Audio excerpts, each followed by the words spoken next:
নমস্কার। আজকের গল্প রাঘবের জয়যাত্রা, লেখক নারায়ণ গঙ্গোপাধ্যায়। রামগর্জন বাবু দোকানে প্রথমে সিদ্ধিদাতা গণেশকে প্রণাম করলেন। তারপর চারিদিকে গঙ্গাজল ছিটিয়ে মন্ত্র আউড়ে নিজের ক্যাশ বাক্সটির সামনে এসে ভাবুকের মতো বসে পড়লেন। এখনো ভোর হয়নি। মফস্বল শহরের ইলেকট্রিক আলোগুলো সবে নিভতে আরম্ভ করেছে। গঙ্গার দিকটায় আকাশে ফিকে লালচে রং, কাকেরা সবে বেরুতে আরম্ভ করেছে। রামগর্জন বাবুর টিনের চালে গোটা কতক শালিক পাখি ঘুম থেকে উঠেই ঝগড়া বাঁধিয়ে দিয়েছে। ওই ওদের স্বভাব। রামগর্জনের কর্মচারী বনোয়ারি একটা মস্ত গামলায় জিলিপির গোলা তৈরি করছে। ছোটুলাল কচুরির ময়দা মাখছে। মস্ত মস্ত দুটো উনুন এখনো অল্প অল্প বেগুনের ধোঁয়া ছাড়ছে।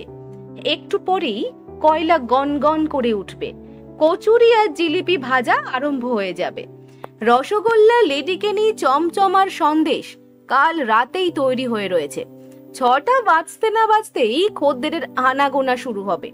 সকাল 6:30টার ট্রেনে যেসব যাত্রী নামবে তাদেরও অনেকেই স্টেশন থেকে বেরিয়ে রামগর্জনের দোকানে এসে বসবে।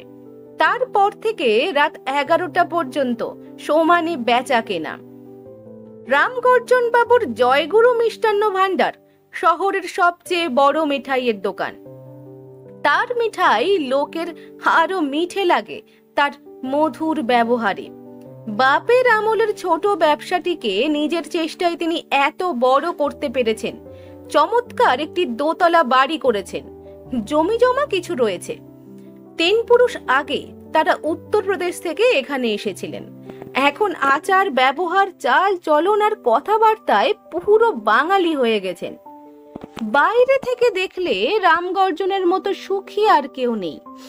নামে গর্জন থাকলে কি হয়, নেহাত গোবেচারি ভালো মানুষ তিনি। সবাই তাকে পছন্দ করে, তার মিঠাই কেউ। এমনকি তার চমচমে কামড় বসিয়ে কেউ যদি জিভের উপর ডেও পিঁপড়ের কামড় খায়, সেও তার উপর রাগ করে না। অথচ রামগর্জন বাবুর মনে সুখ নেই, এক বিন্দুও নয়। তার কারণ তার ছেলে রঘু, যার ভালো নাম রাঘব লাল। রামগর্জন যাকে বলেন রাঘব বোয়াল। একমাত্র ছেলে, একমাত্র সন্তান, তাকে নিয়েই তার যত অশান্তি। ছেলেটার চাল চলন যে নেহাত খারাপ তা নয়, বরং নিতান্তই গোবেচারা।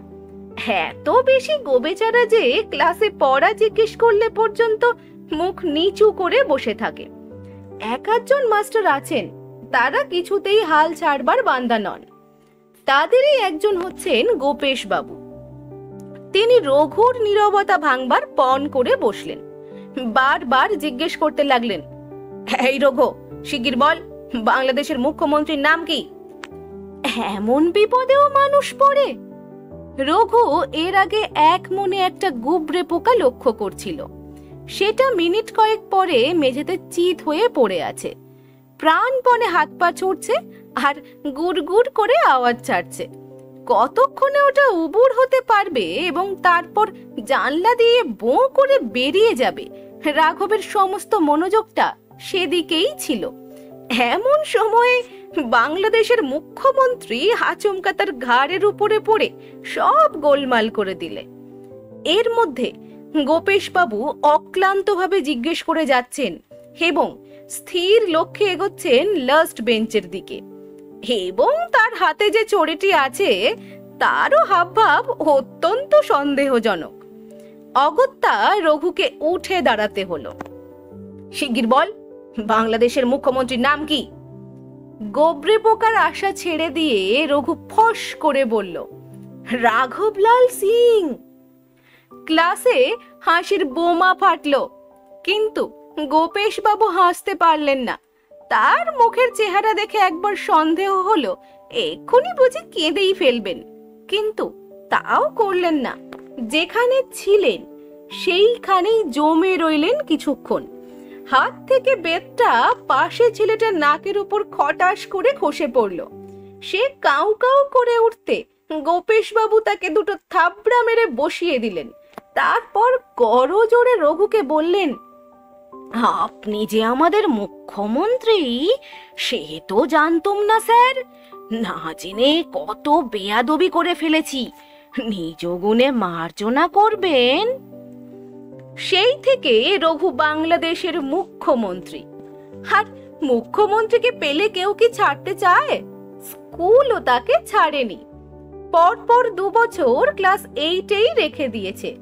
ক্লাস 10-এর ছেলেরা একবার টেবিলের উপর তাকে বসিয়ে তার গলায় এক ছড়া মালা পরিয়েছিল, মানপত্রও দিয়েছিল একখানা। মানপত্রে একটা কাঁচকলা আঁকা ছিল, আর মালার ভেতরে ছিল গোটা কয়েক বিছুটির পাতা। সেটা অবশ্য রঘু টের পেয়েছিল একটু পরেই। তা এসবের জন্য রামগর্জন বাবু মন খারাপ হয় না। ছেলেটা একটু সাদাসিধে, পড়াশোনাতে মাথা নেই, কিন্তু তাতে আসে যায় না কিছু। তার মস্ত কারবার, বিশ্বাসী কর্মচারীও আছে। 2 দিন সকালে বসলেই সব ঠিক হয়ে যাবে, আস্তে আস্তে চালাক চতুর হয়ে উঠবে। গোলমালটা সেখানে নয়। চলতি কথায় আছে, ময়রা সন্দেশ খায় না। ময়রা হয়তো খায় না, কিন্তু তার ছেলে খায় কিনা প্রবাদে এ কথা বলা হয়নি। রঘু সন্দেশ খেয়ে থাকে, এবং প্রচুর পরিমাণে। রামগর্জন কৃপণ নয়।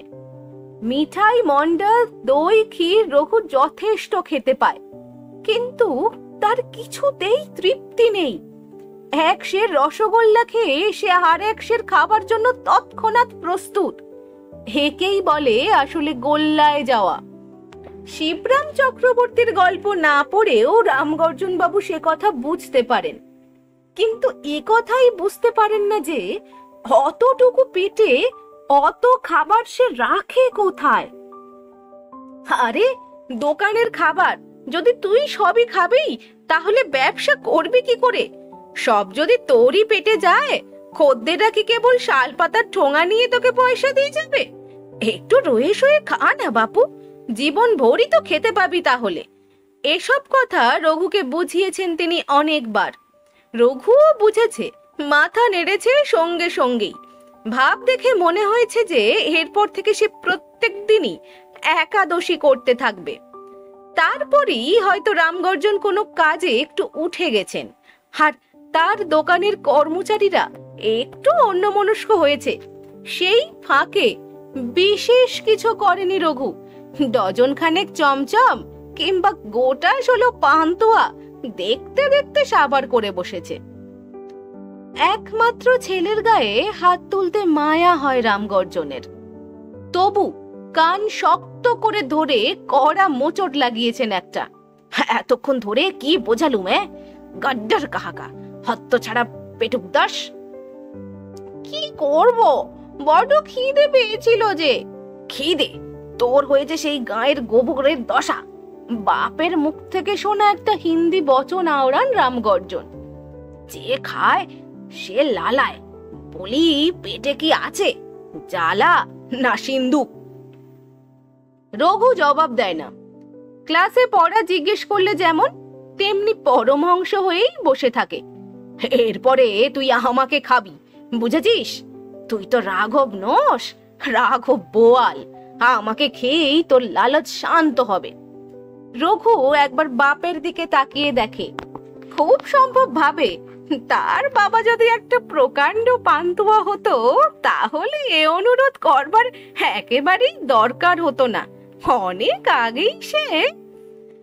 রামগর্জন বাবু কপাল থাবড়ে বললেন, বরাত বরাত, নইলে এমন পেটুক এসেও মিঠাইওয়ালার ঘরে জন্মায়। আজও রামগর্জন দোকানে বসে নিজের দুঃখের কথাই চিন্তা করছিলেন। ছেলেটার এই খাই খাই রোগ কি করে বন্ধ করা যায়? আর চুরি করে খাওয়া, চানার সঙ্গে খানিকটা বাঘা ওল মিশিয়ে সন্দেশ খাইয়ে দেখবেন নাকি? ওতে সুবিধে হবে না। যে রাক্ষস, বাঘা ওল টোল সব হয়তো অম্লান মুখে হজম করে বসবে। আর তা না হলে ছেলেকে নিয়ে হাসপাতালে ছুটতে হবে, এবং তাকেই ছুটতে হবে। একটু একটু করে সকাল হলো। রাশি রাশি গরম গরম জিলিপি পড়ল রসের ভিতর, জমল কচুরি আর নিমকির স্তূপ, বোঁদে চড়ল। দোকানে খদ্দেরের ভিড় শুরু হয়ে গেল। মনটা শান্ত করে রামগর্জন পয়সা গুনতে আরম্ভ করলেন। আপাতত ছেলের চিন্তাটা ধামাচাপা পড়ল। এমন সময় ভক ভক করে একখানা মোটর গাড়ি এসে থামলো তার দোকানের সামনে। নেমে এলেন মিউনিসিপ্যালিটির চেয়ারম্যান গৌরহরিবাবু। গায়ে গরদের পাঞ্জাবি, গলায় সিল্কের চাদর, একখানা ঝান্ডার লাঠি ঘোরাতে ঘোরাতে দোকানে এসে ঢুকলেন। রামগর্জন দাঁড়িয়ে উঠলেন। আসুন স্যার, আসুন, বসুন।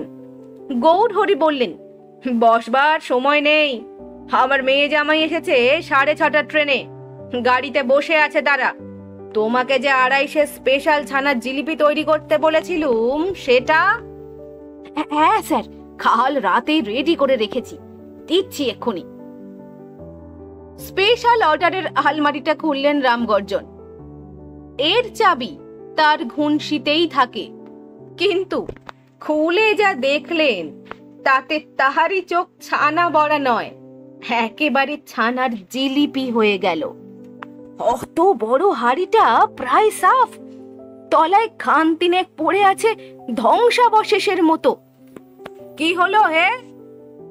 3টে খাবি খেয়ে রামগর্জন বললেন, আপনি যান স্যার, একটু পরেই আমি লোক দিয়ে পাঠিয়ে দিচ্ছি। গৌরহরি চলে গেলেন, আর সেইখানে কিছুক্ষণ থ হয়ে দাঁড়িয়ে রইলেন রামগর্জন। ব্যাপারটা চোখের নিমেষে বুঝতে পেরেছেন। কাল রাত্রে যখন ঘুমিয়েছেন তখন তার কোমর থেকে চাবি খুলে এনে বন্ধ দোকানের ভেতর বসে নিঃশব্দে ওগুলো সাবার করেছে রঘু। রাতের বেলা ছানার জিলিপির পাশে সে অনেকক্ষণ ধরেই ঘুরঘুর করছিল বটে। অনেক হয়েছে, আর নয়, আর ছেলেকে প্রশ্রয় দেওয়া চলে না। এইবার একটা এসপার ওসপার হয়েই যাবে। দোকানের পিছনেই বাড়ি। এক লাফে বাড়িতে গিয়ে ঢুকলেন, কুড়িয়ে নিলেন একটা বাঁশের লাঠি। এতদিন পরে সত্যিকারের রামগর্জন ছাড়লেন একখানা। কোথায় রঘুয়া, কোথায় সেই রাক্ষস? সে রাঘব বল, আমি আজ ওকে খুন করব, জরুর উসকো জান লেগা। রামগর্জনের স্ত্রী ছুটে এলেন। কে হুয়া, কে হুয়া? হুয়া আমার মাথা মুন্ডু, আজ তোমার ছেলের বুড়ি ফটিয়ে না দিই তো আমি রামগর্জন সিংই না। কোথায় সেই বদমাস পেল্লিক পেটুক দাস? গৌরহরিবাবুর মোটর দোকানের সামনে থামতে দেখেই 2-1টা কিল থাপ্পড়ের জন্য তৈরি হচ্ছিল রাঘবলাল, কিন্তু বাপের এই রুদ্রমূর্তি সে কল্পনাও করেনি।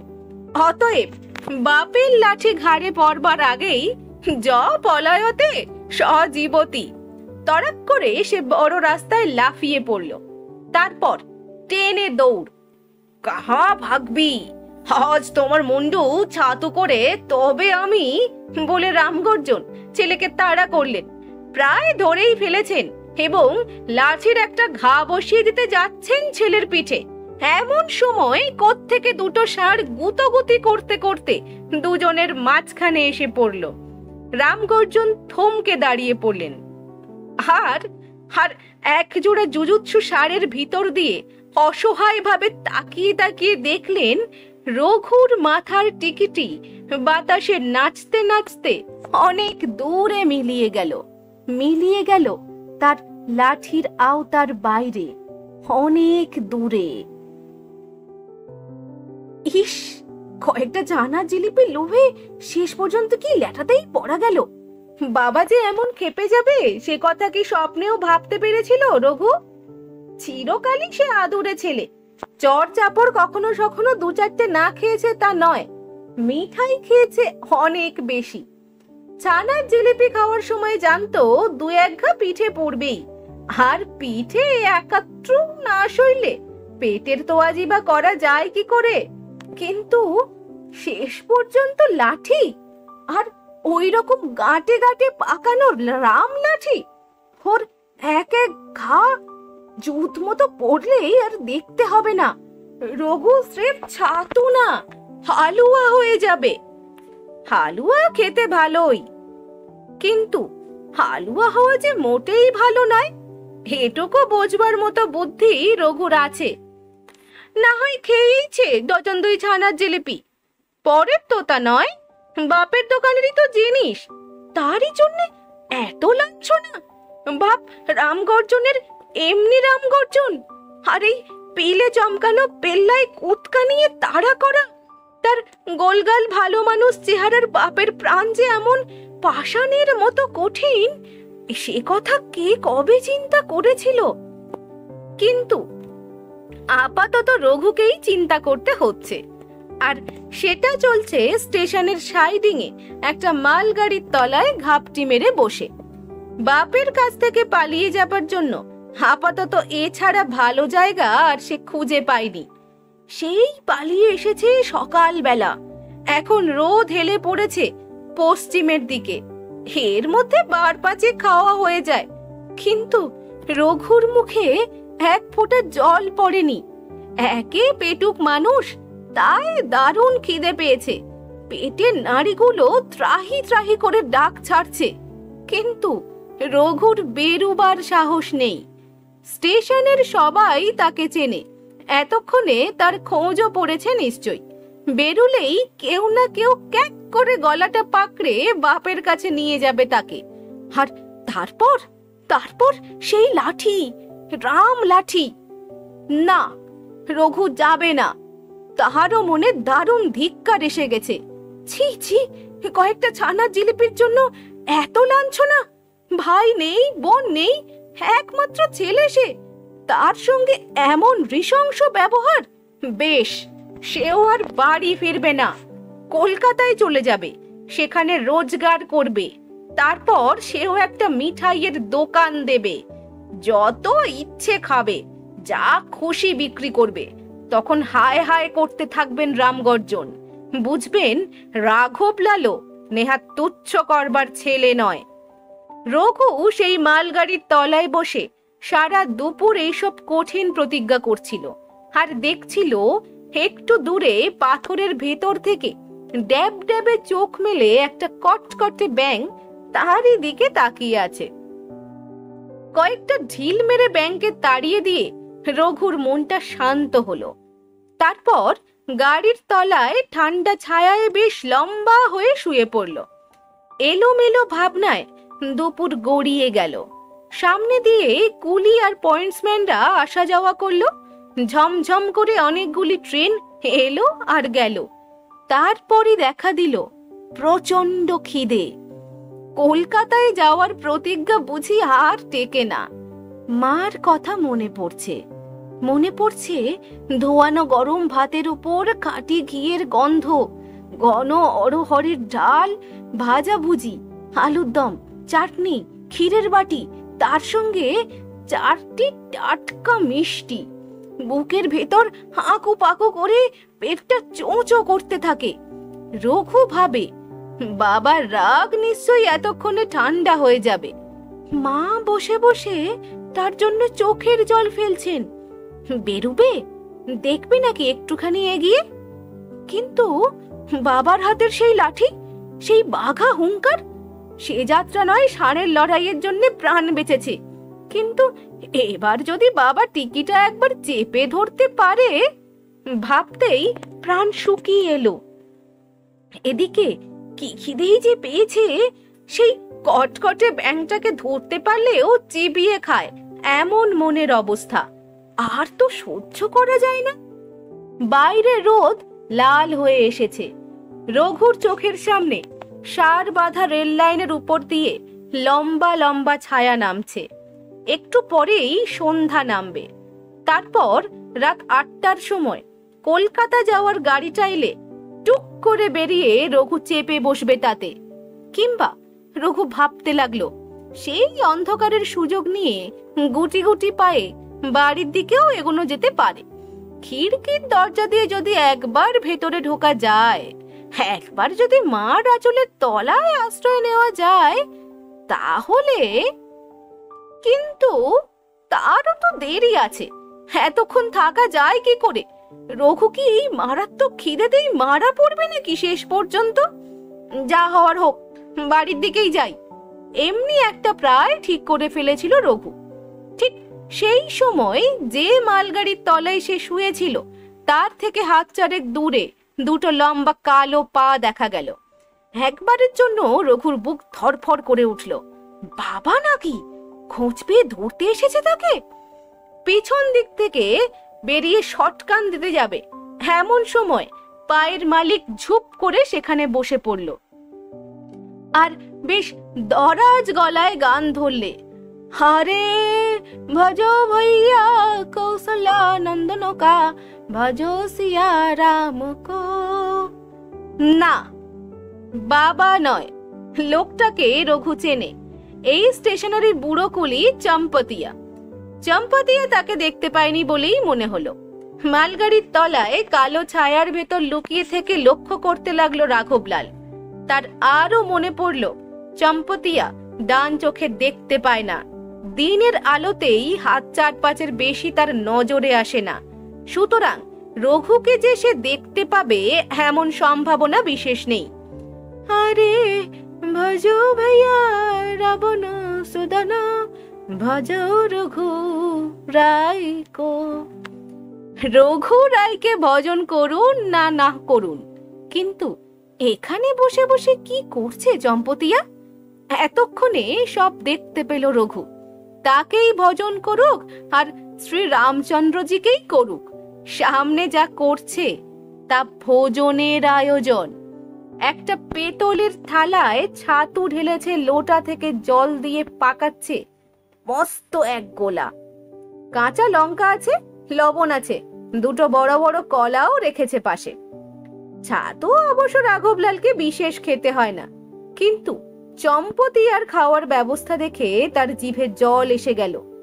ইস, ও থেকে একটুখানি ছাতু যদি সে পেত! পেটের ভেতর আগুন জ্বলছে, আর মাত্র হাত কয়েক দূরেই এমন জবরদস্ত খাওয়া দাওয়ার আয়োজন। কাঁচা লঙ্কা আর ছোলার ছাতুর গন্ধ এত মিষ্টি লাগে। একটা দমকা হাওয়া এলো সেই সময়, বোধহয় ভগবানই পাঠালেন। আরে হা হা হা! চম্পতিয়া চেপে ধরবার আগেই তার কাঁধের গামছাটা হাত 10 উড়ে গেল, আর চম্পতিয়া ছুটল সেই পলাতক গামছার সন্ধানে। নাও অর নেভার। ক্লাস 8-এ 3 বছর আটকে থাকা রঘুর এই ইংরেজি বচনটা জানা।